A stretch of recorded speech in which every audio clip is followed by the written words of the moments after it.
Hello and welcome to my channel, Boo Snakes and More. For more videos like this, also watch my other house channel, A&A Snakes and Stuff, my youngest son's channel, Henny's Toys and Games, or my oldest son's channel, Little Chris 10. Let's dive into the video. What is it with Aquaman and the Lost Kingdom? Is it Wednesday? Is it Friday? The DC sequel will now open on Friday, December 22nd this year instead of December 20th. Know that Warner's knows what they're doing here.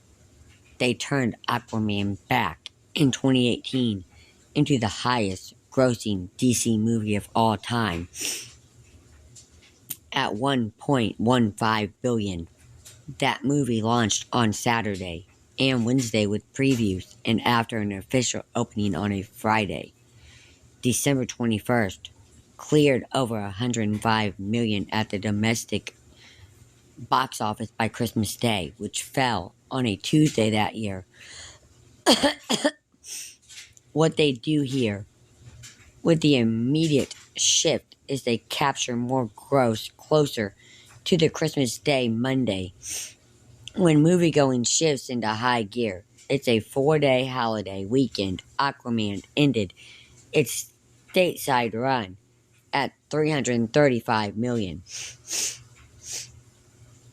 Meanwhile, the Barry Lawson, Robert De Niro playing twin mobsters movie Wise Guys is now titled Auto Nights and has moved from February 2nd in next year to November 15th, 2024. Again, this is part of the thematic shift for movies due to the ongoing actor strike. Left on February 2nd is Apple Original Films' Matthew Vegan directed action film Aki, which Universal is distributing, and it's getting a promo as an attached trailer in theaters on Killers of the Flower Moon. Auto Nights now moves to a more robust holiday launch period. Furthermore, De Niro, should this actor strike end, will be consumed with promoting Killers of the Flower Moon in the new year. Livingston and De Niro teamed on previous picks: Wag the Dog, Sleepers, The Wizards of Lies, and What Just Happened. Thank you for watching this video, and peace out till the next one.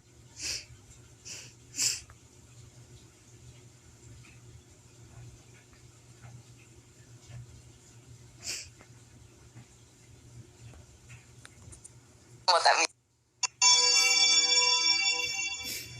I think it's The Worst Person in the World. I thought was the best title I could come up with for a love story. You know, it's about someone who tries to find out their love life, figure out who they are in relation to others, and there's a lot of feeling of failure in this film. It's a comedic drama, but you know, Julie is about to turn 30, and she doesn't really know how to figure out what she wants to do with her life. She hasn't reached the goals she had set for herself in her early 20s. So I think The Worst Person in the World is that feeling we all have sometimes that we are. Yeah, I think that's right. I think that we're on the same page on what that means. Yeah. It's like sometimes you feel like the worst person in the world. So it's the image she has of herself. Yeah, but she's also very she's smart and she's charming and she's a really cool girl, but she's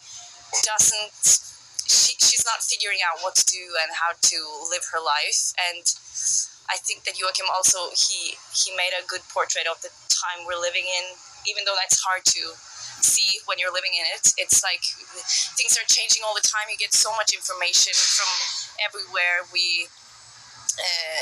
The individuality is the ambitions of how we want to live our life. It's so much things that makes it hard to choose what to do and who to be with. And she's going through a journey there with Yeah, well, generally, I'm quite happy with my decisions in life, and I have a lovely wife and 2 kids, and I'm very happy. But still, I can I can very much identify with the themes of this film, and you know, I've always felt privileged. I was happy to be born and raised in Norway, which is one of the best countries in the world to live in, and I've always had a lot of choices. And the problem sometimes of being privileged and have a lot of choices is that you can actually postpone a lot of life's major decisions. You don't have to settle down. You can spend a lot of time thinking about what to become and what career to pursue. Who do you want to spend your life with? Do I want to have kids? But at a certain point, time is running away, and all the choices that you once had, all of a sudden they're not there anymore. And I think that's one of this film's major themes, is that you start having so many options, but if you don't make the choices, you might end up having not exactly none, but we have to realize that we are mortal individuals, and I think this is one of the film's major themes. To be very honest, I never had like an idea at the outset of making Reprise that I would make a trilogy. It's a situation where I've made Lava and Bombs in the US. I made Thelma, which was it's still a personal film, but it's more of a genre film. It's kind of a horror drama. And I felt like returning to the world that I'd started out with Reprise and Oslo August 31st, the two films I'd done with Anders previously. And it was more about the thematic things that started developing in writing the film, where I realized we're going back to another film, this time more sort of romantic, comedic film, but about the life choices, the sense of not finding where to belong in life, in yourself and in relationships, some of those, and also the theme of ambition, you know. Norway, perhaps a little bit like the US, is sort of a meritocratic society in the sense that, as Anders was pointing out very accurately, you have choices, and you know, if you're lucky enough to have those choices, a lot of people feel, you know, it's sometimes hard to find yourself within the framework of what society expects from you. But this is, you know, I think that's also fun in a love story.